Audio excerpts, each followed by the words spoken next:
workstation. It's like a demonstration table. And the camera lets you zoom in. So who's ever demonstrating, we can zoom the camera right in and you can see close up exactly what they're doing. So, you know, for kids growing up in the technology world that they grow up in too, it makes it a lot cooler. So I think they really tune in to that. And just today I was demonstrating omelets and we were able to zoom the camera right into the stove. So instead of being at a demonstration table and we have the stove where they could sort of see it but not really, they could see it because the camera was directly there. It allows the information to be shown in each kitchen app, the TV that's in each of the kitchens. And we are waiting for information about a splitter to be used so that a laptop can be hooked up and then information from the laptop can be projected into each of the kitchens. So I think down the road that will be quite an enhancement in that room. And I know Pat Goff is working on that. She's Family Consumer Science Department head. And I know that Mr. McCary was up at the high school recently at Family Consumer Science Department, Pat mentioned, and you know, hopefully you were impressed with what you saw up there, because I think what we're doing at the middle school supports that. And we have just a quick PowerPoint presentation that will give you kind of an overview of the original classroom to the new culinary classroom now. And you'll see it's quite a transformation. And some of you are probably familiar with the room because you've either had kids go through there or you've been in that room. And you'll see that it looks quite different now. So, thanks, Jen. And Jen Strong is my tech support person. We love her. She's right across the hall. I'm a happy woman. So this is what the room used to look like. You know, typical room, tables sagging in the middle, you know, chalkboard. So, you know, that was the original room. And then progress began. So they really took the room down to the bare bones. And they worked on the plumbing, and they worked on, you know, all of the innards of the room before they put everything back up.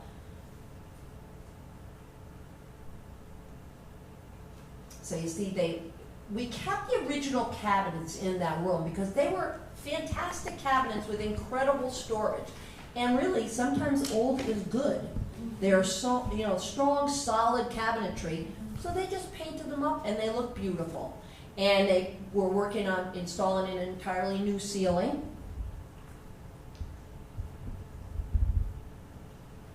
And now you see the new and improved. This is the modern industrial kitchen. It has stainless steel countertops and appliances. And the stainless steel is wonderful because it's obviously much easier to keep sanitary. And that's a big part of the room, is to be able to prepare food that's going to be served to the public. You know, people can come in, and that you have that capability of having that room nice and clean. And this is what it looks now with a nice industrial refrigerator and freezer, lots of storage.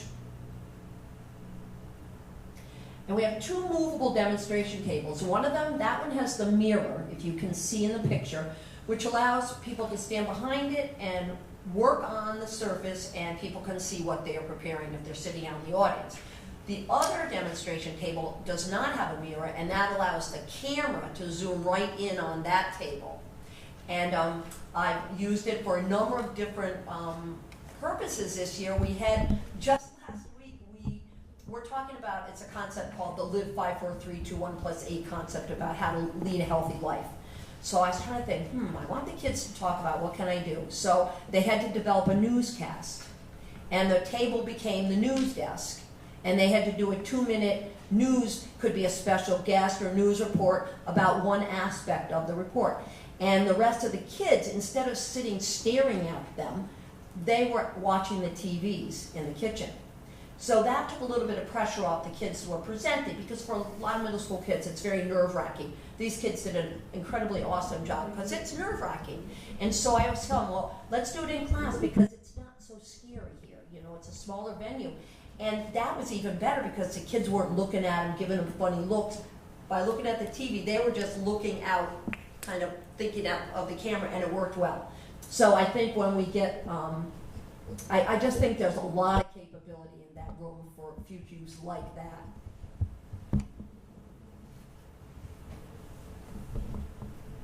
what it looks like now, and you can see a TV in each of the kitchens, and that's hooked up to a box that contains all of the equipment. So that the big box there, it's just a big metal box that sits up on the front wall, and that's where they'll be putting the splitter so that we can access it with the laptop. And the rotating camera can rotate completely around the room and zoom in, so it can give you great visibility anywhere. And these are kids ready to present. So in this particular presentation, we were talking about correct measuring techniques. So they had to read up on how to measure correctly and what the ingredient was used for. And then they had to share that information with their classmates. So here they're just kind of getting ready, and he's quite proud of his measure. You know, they always got to take the little pose, you know. I said, that's okay. And this was demonstration time, so they were actually doing the technique and then telling us the function of that. Like, what does flour do in recipes? What does the fat do? What does the sugar do? So they begin to understand the chemistry of food.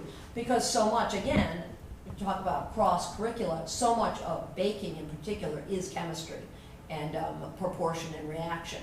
So this helps them begin to understand why that baking soda is different than baking soda and why it's such a crucial ingredient, and oh yes, you can't leave it out, you know, it won't turn out correctly. And we were in this one making treats for the evening of exploration when 4th and 5th graders and their parents are able to come into the building and get an overview of what we offer. And this is great because then parents can see what a fantastic building it is and what we have to offer and decide, like, I think I will keep my child here in Vernon, and send them to VCMS. And of course, we love that because we want all of the Vernon kids to stay here and, you know, utilize what we have. And you saw that art program, it's phenomenal. And so there's so many good things going on at VCMS. So we want the parents to know that. And the evening of exploration is the perfect opportunity to show that. So we had kids actually that evening baking in the room and handing out treats as well as having made them ahead of time. Baking continues because we had to make a lot of cookies for that evening and muffins. This is about cooperation and reading directions. If you see the young man on the right, he's reading the directions. And that's a key piece for life. That's a life skill. And I tell them whether you're putting together a piece of furniture, you know, and you're following a set of directions or reading a recipe, it's the same concept.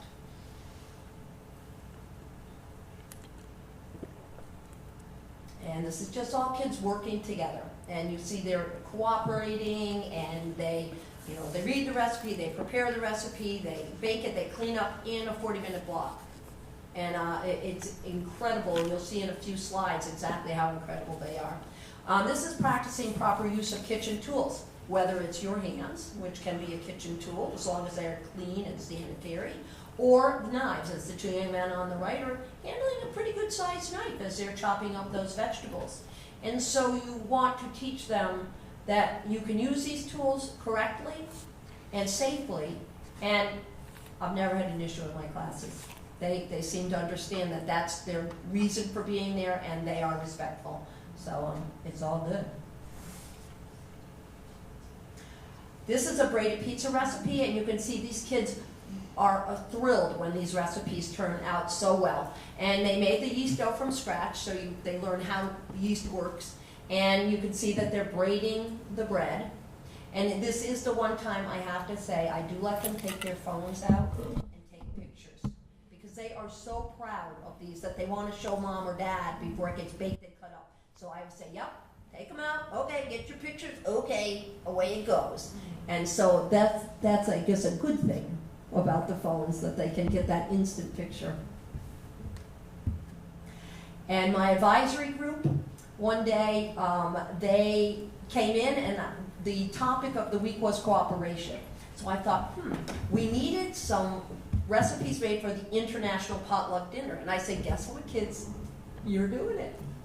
I said, it's all about cooperation. So as they worked on it, we talked about cooperation.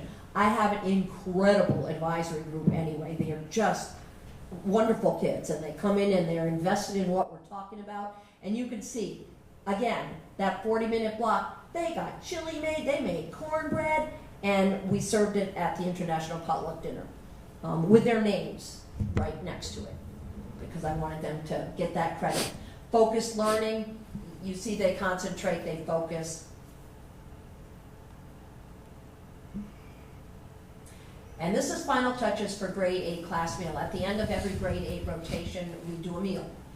Because we also talk about manners and courtesy, which I think is extremely important, table manners, and how you present yourself. So, as part of the meal, each group makes a recipe. So, this year we'd be doing like soup, Italian breadsticks, and salad. And so they all work together, and again, they spend one 40-minute block getting the recipes made, and the next day we sit down and have that meal. And when they sit down and have that meal, it is often one of their favorite classes. Because they're, number one, they're proud of the food. Number two, they love to obviously sit and eat because, you know, they're middle school children. But for me, it's great because you can see the cooperation it takes to get that meal on the table. And they have still just that 40 minutes to get the meal on the table, sit down, eat it, and get cleaned up. And this is just them enjoying their meal. This was last rotation. Now the community also comes in and uses the room. When I say community, I'm currently talking about the school community. And so when they come in, one of the teachers in the building, Jen Tuller, she brought the kids down for one of her math courses, and they made dog biscuits. They did this last year as well. They made the dog biscuits, and then they sold them, and the proceeds went directly to Sarah's Second Chance Dog Rescue. So she sent me this so that I would be able to include it. Because that's what's great about this room. It has such potential for other classes to be able to come in and use the room as well as Family Consumer Science class. And most recently, we prepared the treats that were out at the Vernon Public Schools Art Show. My students made all of those. Those are some of the epic art kids that helped, and then I had other kids come down during that SOAR block on Tuesdays and Thursdays, and they just baked, and we packaged, and we froze it, and so over the course of like 3 weeks a month, we made all the treats, and then they came down and helped put them out on the platters, and as they well should have been, they were very proud of themselves. And that kind of gives an overview of what the room looked like, what the room looks like now, and how it's being utilized. It's a phenomenal addition to the middle school, and it will be for many years to come. I just want to finish up by saying that the skills and knowledge that the kids are learning at the Middle School Family Consumer Science, in the science program, are going to inspire kids, I believe, to then perhaps pursue something in the culinary field. And those interests sparked as early as 7th and 8th grade can be pursued at the high school immediately in 9th grade, where they now offer like a little quarter credit class, kind of an introductory class. And these exploratory courses keep interests and skills alive while they continue to expand their knowledge and think about what they want to do for a career. So there's a full complement of culinary courses that's available at Rockville High, and the ability to earn college credits in one of their baking courses up at the high school too. So I think it is a wonderful way to segue up to the high school. So thank you very much for the opportunity to present, and I have always loved working in Vernon, so thank you. Thank you, Mary Beth.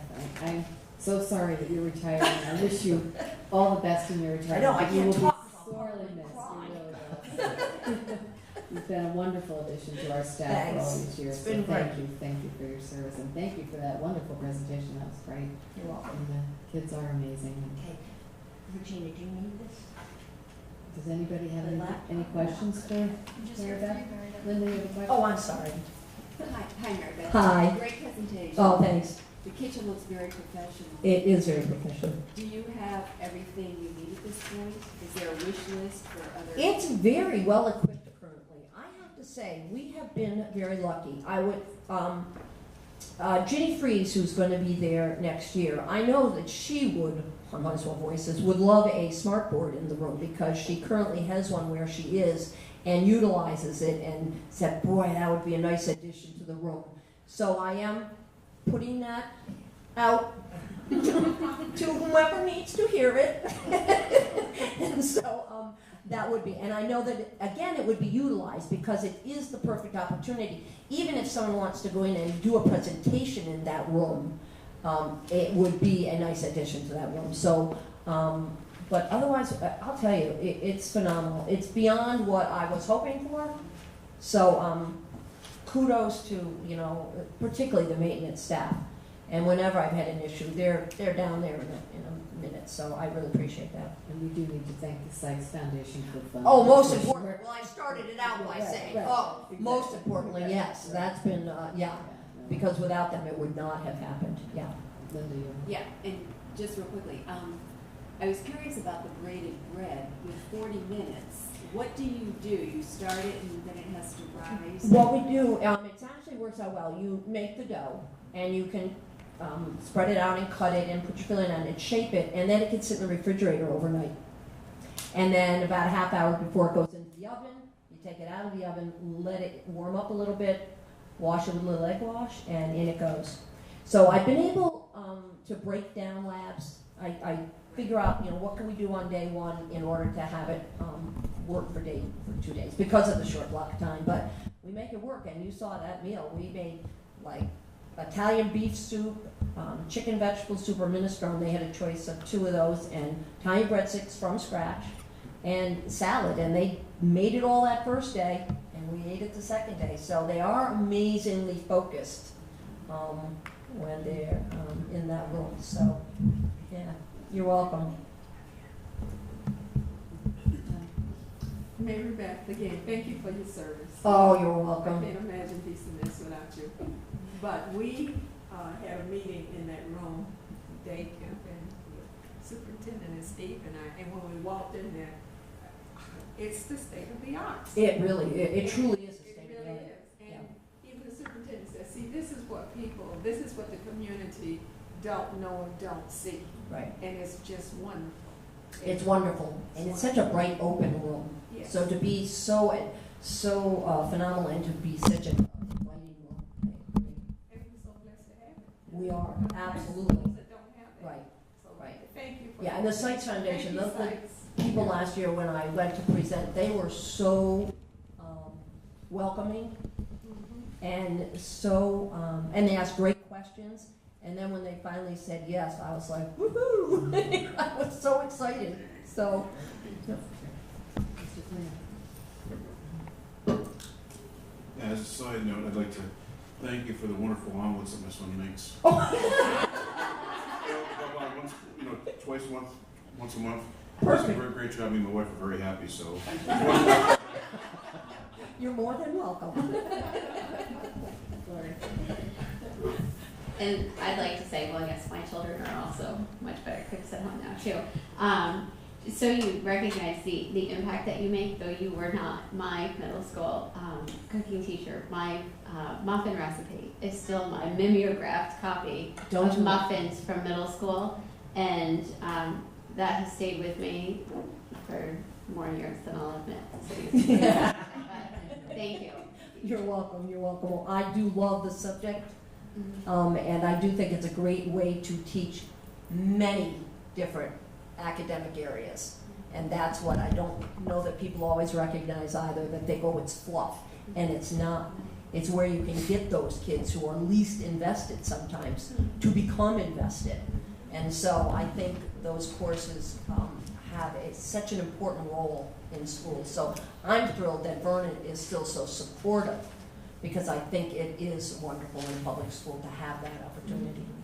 And I do just have I vaguely recall having a conversation with you at an evening of exploration a few years ago, and I think you mentioned that in that class you also talk about cost budgeting. Yes, in 7th grade, Ginny Fries, up until last year, had a great little financial literacy unit. I will be talking to her, and we will be talking about what do we see down the road. And I personally think that's a very important topic for kids to become more informed about. because we have a generation of kids that, they just think you stick the card in the bank and there's endless money, or they charge something.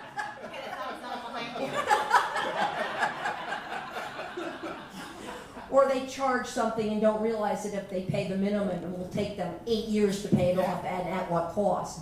So I think it's really important for them to begin it, and she does have a great course. So I'm hoping that that might become part of the curriculum at one of the grades.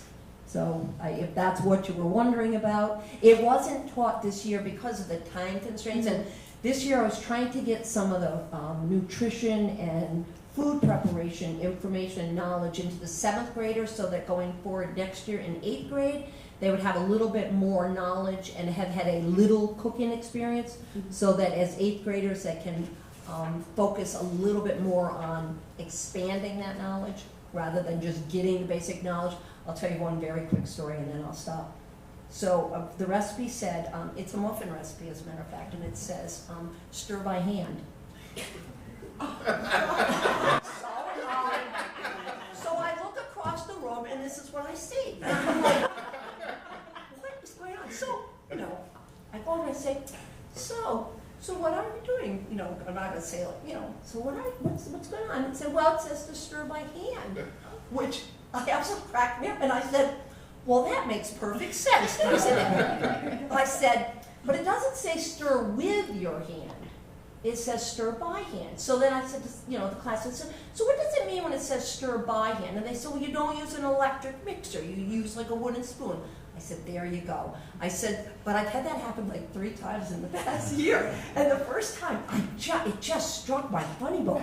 So I'm watching, I could not figure out what stir by hand.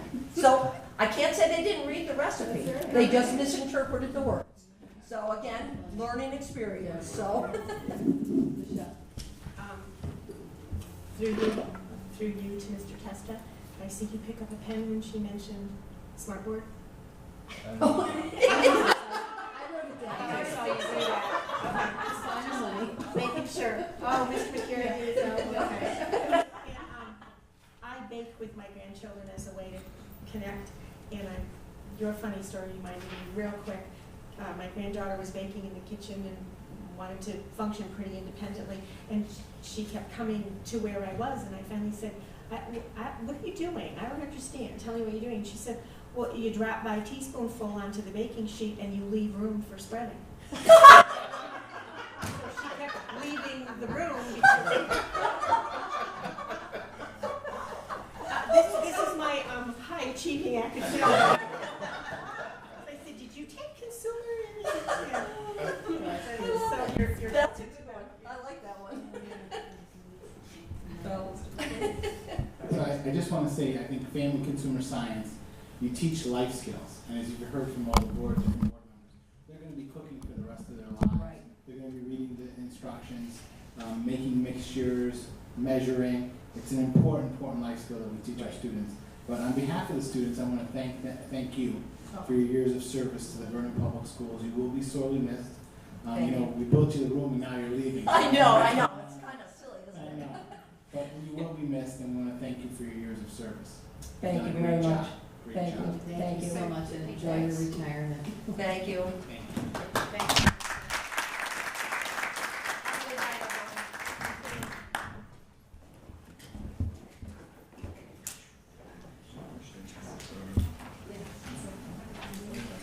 Okay, once again, another tough act to follow, but we will move on to the school council department presentation.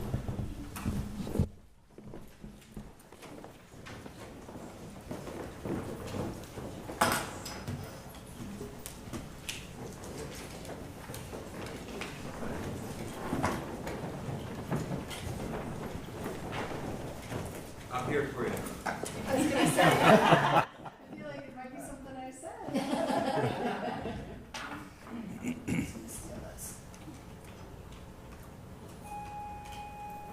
Good evening. How is everyone? So I was told I only have 10 minutes, which is really difficult with all that I have to talk about. If you've been to grade 8 orientation, I talked for a very long time about RHS, so bear with me, but we'll go through. I'd like to just give you a quick overview of school counseling, and then talk about some highlights and kind of showcase some things that I don't know are out there. So obviously in the school counseling department there are 5 of us. Their caseload averages about 180 students. Mine is half of theirs with my department chair part, so I have about 93, but they have 180. But I couldn't not mention Mrs. Courtois because she really is the asset to our department. Without her, I'm not sure we would function as well as we do. So I wanted to mention her and her importance. We have been working on revising our curriculum. And so this was a piece that I put for the board packet and information just about how it's really based upon helping students become college and career ready, focusing on the areas of academic, personal, social, and career areas of the students' lives. And we do it through various ways: individual meetings, small group, large group, classroom. Just depends on what the particular skill or information we're trying to share with students is. So this is actually, they're going through a transition. The American School Counseling Association has revised their standards to include basically what they call, it's hard to read, mindsets and behaviors. And so Connecticut is actually looking to realign their standards. So these are the previous Connecticut standards that we've been working off of that have been broken down between academic, career, and personal social areas. So we are working to align that, and that document's coming out soon. So based on that, we then developed a master calendar. We talked about the different ways that we service our students. So there's the individual student planning, as well as what's part of our curriculum. And there's always the responsive services. We have to be reactive quite often instead of being proactive. So we have that information there because we really want to showcase all the things that we do, as well as the program management. So this is just a quick synopsis, August to September, showing the things that we do, but we try to use this and help guide us through the year. So again, we go through, and again we talk about having open house, because we do a lot of different things. It's really not, we can't put ourselves into one category or one thing that we do. It really is very vast. So I wanted to show a couple things. So on our school counseling webpage, so if I can, here. So on the right side, I put some resources for parents that are out there. Things like just our school profile that showcases everything about school, our test scores, where our kids go to school, our levels, that kind of stuff, but as well as our college planning guide. Because even though we do a college planning evening, sometimes you want to go back and look at something. So I try to put that there as well. And then there's always a ton of resources that come out from the Connecticut Higher Board of Education, the federal government. So there's tons of resources. So I try to put them here as a resource for parents. But this is also the page where if parents are looking for us, easy contact. And then at the very bottom of that page, there's 2 links. I do a college planning evening night as well as a financial aid evening night, and then I put the PowerPoints there for parents who can't get to that evening as well, so that the resources are always there. I did want to showcase a couple of things with Aspen. Let's see if I was technologically able to make this happen. So I have a student who shared with me her login and said I could freely share her stuff tonight. This is what students see when they go on to Aspen. It's our student portal. So you can see how they can connect to schools, but they also have announcements. But I wanted to showcase, what?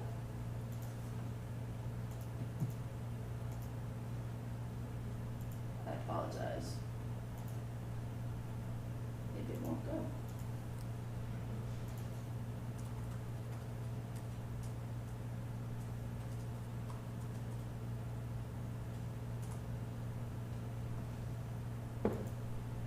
Okay, so this is our page directory. So I wanted to showcase, Mr. Martucci was here a couple weeks ago when I was here, and I just wanted to showcase something that he does. This is his page. So as you can see, this is his college accounting class, and this is something that a student can log on from home to their Aspen account. You can see the class information, how they're doing, notes and assignments they can click on here, homework lists, videos that he's uploaded. So a lot of resources for a student to be able to see on these pages. And I know this is something that a lot of teachers are working on right now, but I wanted to showcase one so you can kind of see what can students see on the portal that we have. How it's related to myself is in the academics piece. This is how students can see their grades. They can trickle down all the way into the actual class, into assignments. So there's a lot of feedback for students in the academic area from Aspen. My favorite thing from the school counseling point of view with this new Aspen system is called the graduation summary. The graduation summary is now an electronic version of a credit check. So this allows us to see how many credits does a student have going through, how much they need more to do, and what classes they took to satisfy that, all based on the different credit areas. So this is a new piece that's come about that I wanted to showcase and show.